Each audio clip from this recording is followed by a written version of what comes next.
Tiba-tiba ada satu orang lelaki nak pergi kedai. Kau tanya bini kau, siapa ni?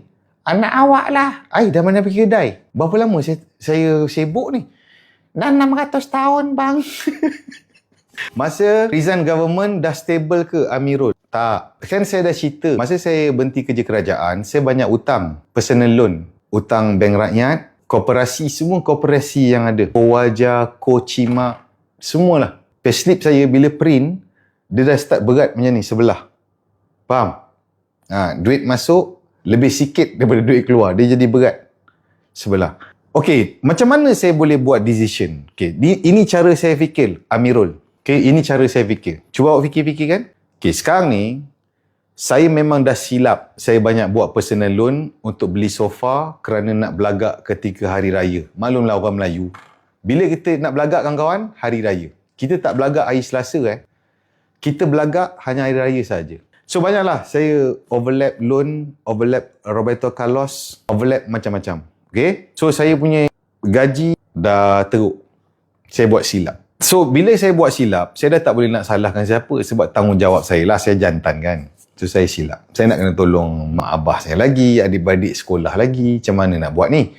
Kalau saya nak kena kerja part time, sebab waktu tu belum ada Grab, Lala dan apa-apa freelance. Dulu kalau kita nak cari income tambahan, side hustle, kita kena kerja stesen minyak sejam RM3.50. Kita kena kerja restoran Kak Rohani sejam RM3.50. So, kalau saya kerja start pukul 7 sampai pukul 12 malam, itu pun tak sampai RM50. Baik saya mati je. Logik tak cara saya fikir? Sampai bila aku tak boleh keluar daripada bebanan ataupun slavery ataupun terikat dengan hutang ni? So aku dah sampai, kalau aku nak pakai masa, maksudnya saya kena tunggu umur saya lebih kurang 613 tahun sebaya dengan mungkin anak ketiga Fir'aun.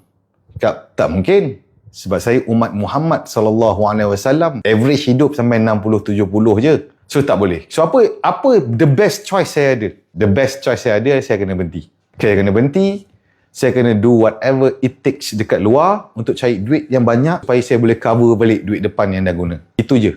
Style tak? Mindset kawan-kawan. Kalau style, tap style Muhammad. Saya tahu dalam ni ada geng-geng yang kerja-kerja kerajaan swasta yang dah terperosok 7 kerat bumi sebab loan. Cuba kau fikir. Kalau kau tak keluar, maka kau akan terperosok kat situ guys. Saya pernah lalui. Kalau kau tak berani ambil jalan keluar, dua-dua risiko.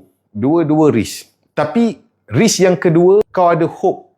Risiko yang pertama kau ambil, katalah kau stay kerja, kau tambah income. Risiko dia adalah tak banyak income kau boleh tambah. Dan kau akan habis masa banyak. Isteri kau tidak dibelai. Nanti kau balik rumah, masa kau keluar kerja part time, anak kau masih dalam bedongan lagi. Masih bedong. Dia baru lepas jaundice. Disebabkan kau balik kerja, tiba-tiba ada satu orang lelaki nak pergi kedai. Kau tanya bini kau, siapa ni? Anak awak lah. Dah mana pergi kedai? Berapa lama saya sibuk ni?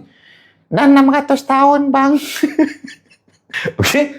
So kita tak nak sibuk tu lama. Kawan-kawan setuju? Kita nak plan. Mula-mula kita nak guna masa. Kita tak ada masa dengan keluarga. Mula-mula kita lose some. Kita win some. At the end of the day, we win all. Kita nak macam tu. You understand? So fikir-fikir kan? Amirul? Okay, saya tahu awak dah loan komputer pun tak habis lagi tu. Loan Kocimak lagi. Sebab kalau kau tunggu kenaikan gaji tahunan, dah lah inflation lagi. Betul tak? Inflasi. Kos sara hidup naik. Lepas tu pengasuh pun naik harga.